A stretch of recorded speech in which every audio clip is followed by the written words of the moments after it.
Bienvenue sur Réveil africain, votre rendez-vous incontournable pour tout comprendre des intrigues géopolitiques les plus secrètes du continent africain. Ce que vous allez lire est l'histoire d'une mission classée top secrète qui aurait pu bouleverser à jamais l'équilibre du Sahel. Le président burkinabé Ibrahim Traoré, en route vers une rencontre diplomatique décisive, a été victime d'une tentative d'assassinat orchestrée avec une précision militaire. Ce récit exclusif, captivant jusqu'à la dernière ligne, révèle les noms, les trahisons et les soupçons qui secouèrent les plus hautes sphères de l'État.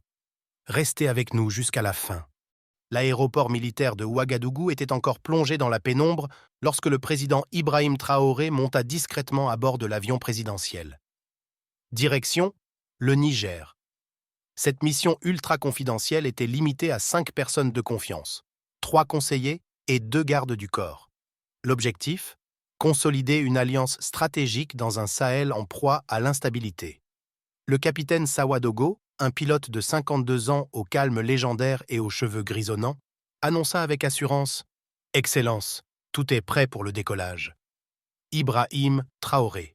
Le jour se levait lentement sur les terres burkinabées quand l'avion s'éleva dans le ciel limpide. À bord, l'atmosphère était tendue mais concentrée. Le conseiller Ouédraogo était absorbé par des rapports de sécurité confidentiels pendant que le ministre Kaboré relisait inlassablement ses notes pour la rencontre cruciale à Niamey. Le volume semblait se dérouler sans accroc. Le copilote Zungrana annonça l'approche de la frontière nigérienne dans une quinzaine de minutes.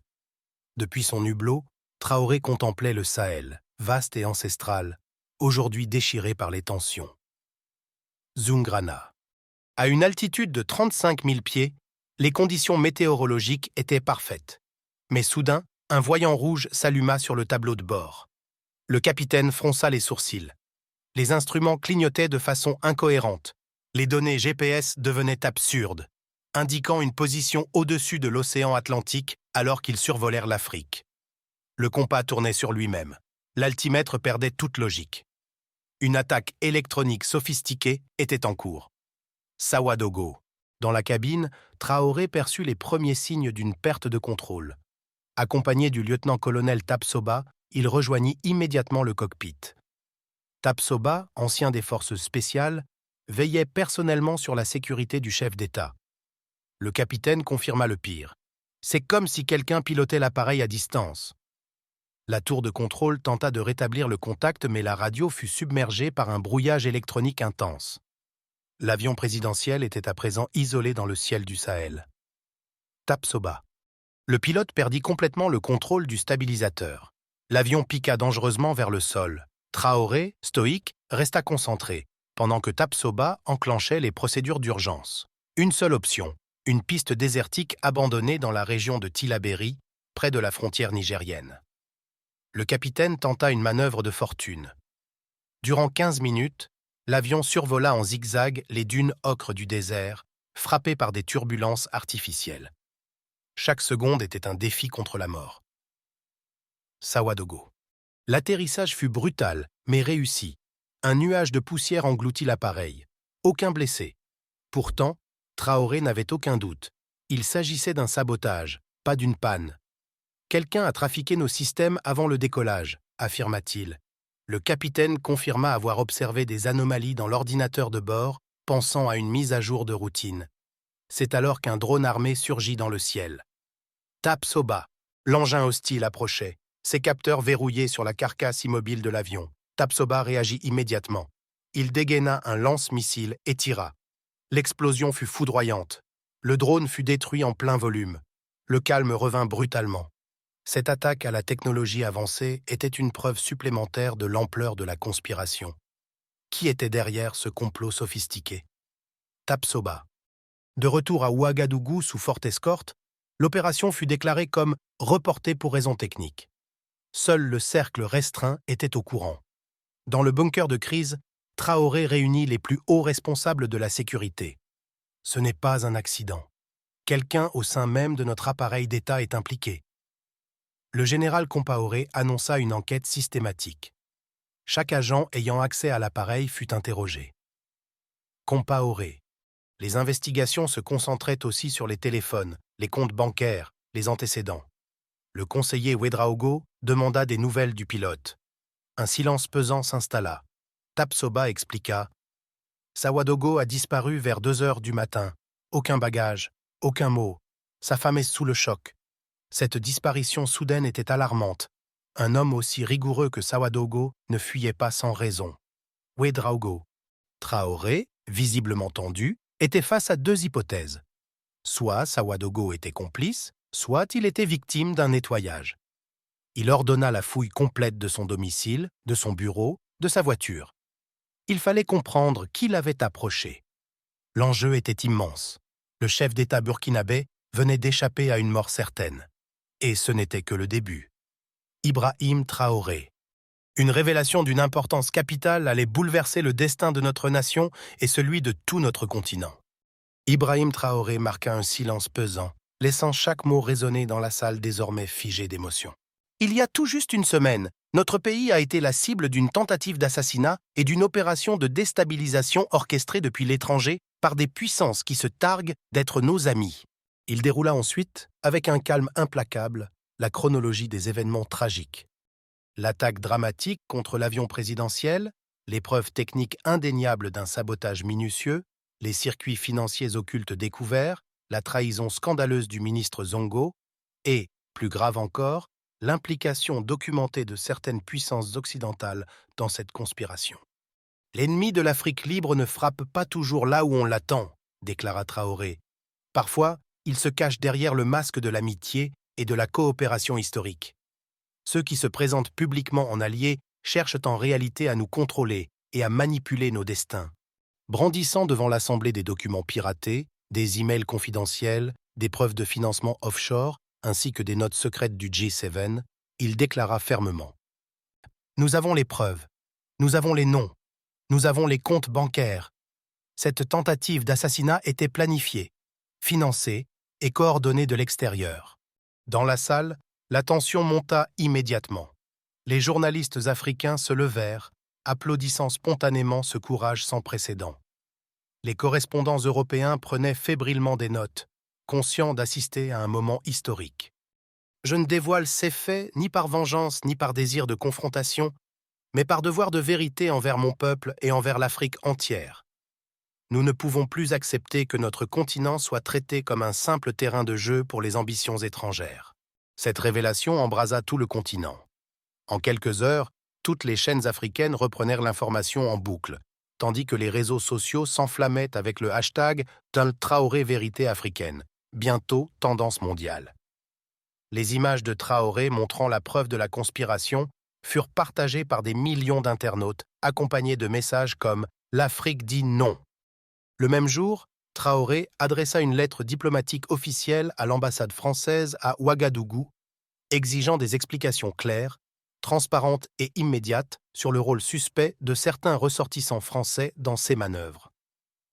La réponse, tout en étant diplomatique, fut froide et évasive. La République française condamne toute déstabilisation et réaffirme son engagement à une coopération respectueuse avec les pays de la région. Mais cette réponse bureaucratique ne convainquit personne. Dans les rues de Ouagadougou, des manifestations spontanées éclatèrent. Des jeunes brandissaient des pancartes clamant « Assez ! Mensonge ! Vérité pour Traoré !» Face à cette vague populaire, le président du Parlement burkinabé, Alassane Sakandé, convoqua une session extraordinaire. Les députés votèrent à l'unanimité l'expulsion immédiate et définitive de 2 ONG internationales, formellement soupçonnées d'être liées au projet de déstabilisation. L'onde de choc se propagea rapidement à travers l'Afrique de l'Ouest. Le président sénégalais, Bassirou Diomaye, publia un communiqué solidaire, soutenant le peuple frère du Burkina Faso. À Bamako, le colonel Assimi Goïta organisa un rassemblement massif devant l'ambassade burkinabé, rassemblant des milliers de Maliens scandant « Traoré n'est pas seul, l'Afrique unie est indivisible ». Des manifestations similaires éclatèrent à Conakry, Niamey et même Dakar. Partout, la jeunesse africaine exprimait sa colère face aux manipulations néocoloniales et son soutien indéfectible au président burkinabé. L'Union africaine, sous l'impulsion de son président en exercice, Cyril Ramaphosa, convoqua en urgence une session extraordinaire. Les chefs d'État africains confirmèrent leur présence à cette réunion historique. prévue à Addis Abeba. Traoré rédigea alors une lettre ouverte percutante, publiée simultanément dans 15 journaux africains influents, titrée sans ambiguïté « Assez des alliances empoisonnées et des partenariats de façade, l'heure de la vraie indépendance africaine a sonné ». Dans ce texte, il s'adressait ainsi à ses frères africains. Pendant combien de temps encore accepterons-nous d'être traités comme des enfants incapables de décider de leur avenir? Pendant combien de temps laisserons-nous d'autres choisir nos dirigeants à notre place? Cette prise de position courageuse déclencha une onde diplomatique sans précédent. Traoré annonça publiquement la suspension immédiate de 3 accords commerciaux stratégiques avec des multinationales européennes représentant plus de 2 milliards d'euros d'investissements annuels. Cette décision radicale fit trembler les places financières européennes où les marchés réagirent vivement à cette rupture commerciale inattendue. Mais la révélation de Traoré provoqua aussi un élan de solidarité panafricain sans précédent. Ce qui avait commencé comme une crise burkinabé devenait un symbole puissant de la résistance africaine contre l'ingérence néocoloniale. Au Togo, des dizaines de milliers de jeunes descendirent spontanément dans les rues, brandissant des banderoles proclamant « Traoré, notre fierté et notre espoir africain ». Ces manifestations, organisées via les réseaux sociaux, était un cri collectif contre la manipulation extérieure. Face à la pression populaire, les autorités togolaises, d'abord surprises, finirent par autoriser ces rassemblements pacifiques. Au Sénégal, le Premier ministre charismatique, Ousmane Sonko, présenta au Parlement un projet de loi révolutionnaire visant à combattre l'ingérence diplomatique déguisée et les manipulations politiques étrangères avec des sanctions pénales sévères contre toute organisation tentant d'influencer illégalement le processus politique national. Ce qui est arrivé au président Traoré peut arriver à n'importe lequel d'entre nous, déclara Sonko devant les députés. Il est temps de protéger juridiquement notre souveraineté. Au Mali, la réaction fut encore plus ferme. Le colonel Goïta déclara « L'heure de la vraie indépendance africaine a sonné. Nous ne serons plus jamais les marionnettes dociles de puissances extérieures qui bafouent notre dignité. » Des milliers de Maliens organisèrent des marches de soutien dans toutes les grandes villes du pays. Gao, Mopti, Ségou, Tombouctou, scandant slogans en français et en langue locale pour témoigner leur solidarité avec le Burkina Faso. À Paris, la crise diplomatique s'intensifiait. L'Élysée fut contraint de rappeler en urgence son ambassadeur à Ouagadougou pour des consultations approfondies. Une mesure rare dans les relations franco-africaines, signe de la gravité de la situation. Le Quai d'Orsay publia plusieurs communiqués niant catégoriquement toute implication, affirmant « La France n'a rien à voir avec ces accusations graves. Nous condamnons fermement toute tentative de déstabilisation et réaffirmons notre respect pour la souveraineté du Burkina Faso. » Mais personne en Afrique ne fut dupe de ces démentis. Les preuves présentées par Traoré étaient trop détaillées, trop précises pour être contestées. La crédibilité française dans la région en sortait durablement entamée. Les États-Unis, soucieux de ne pas s'associer à cette affaire explosive, publièrent rapidement un communiqué distancié. Les États-Unis ne reconnaissent ni ne cautionnent aucune opération de déstabilisation politique en Afrique de l'Ouest et réaffirment leur respect total pour la souveraineté des pays africains. Si diplomatiquement correcte, cette réaction fut perçue en Afrique comme un aveu indirect. Certaines puissances occidentales étaient bien impliquées dans des opérations clandestines sur le continent. Dans une interview télévisée exclusive sur Africa 24, regardée par des millions de téléspectateurs africains, Traoré alla encore plus loin dans ses révélations. Ce qui s'est passé au Burkina Faso révèle l'existence d'un système organisé et international d'ingérence néocoloniale. Nous avons désormais la preuve que des opérations similaires étaient planifiées dans plusieurs autres pays de notre région. Il dévoila alors plusieurs noms de codes découverts dans les emails piratés. Opération Stabilité Mali, Projet Influence Niger, Mission Contrôle Guinée. Chaque pays sahélien indépendant semblait visé par un plan secret de déstabilisation. Cette déclaration provoqua un séisme géopolitique. Le Ghana, la Côte d'Ivoire et le Niger annoncèrent conjointement l'ouverture d'enquêtes approfondies sur les activités suspectes de certaines ONG européennes sur leur sol.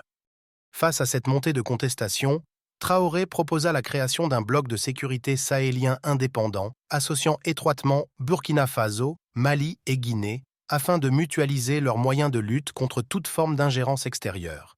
Cette alliance stratégique fut officialisée lors d'un sommet historique à Ouagadougou, où les 3 dirigeants s'engagèrent à partager leurs renseignements, coordonner leur politique de sécurité et afficher un front uni face aux pressions extérieures. Même l'ONU dut reconnaître que l'Afrique changeait profondément. Son secrétaire général publia une déclaration prudente appelant au dialogue constructif et au respect des souverainetés nationales. Les conséquences économiques de cette révolution diplomatique furent immédiates et massives. Plusieurs entreprises françaises, historiquement présentes au Burkina Faso, au Mali et en Guinée, subirent des boycotts populaires. Merci d'avoir suivi ce récit haletant sur Gossip Notizi 24. Ce complot contre Ibrahim Traoré soulève des questions cruciales. Qui tire les ficelles en secret? Quels sont les enjeux réels de cette alliance avec le Niger? Partagez votre avis en commentaire, abonnez-vous pour ne rien manquer, et surtout, restez à l'affût. Le dénouement pourrait ébranler toute l'Afrique de l'Ouest.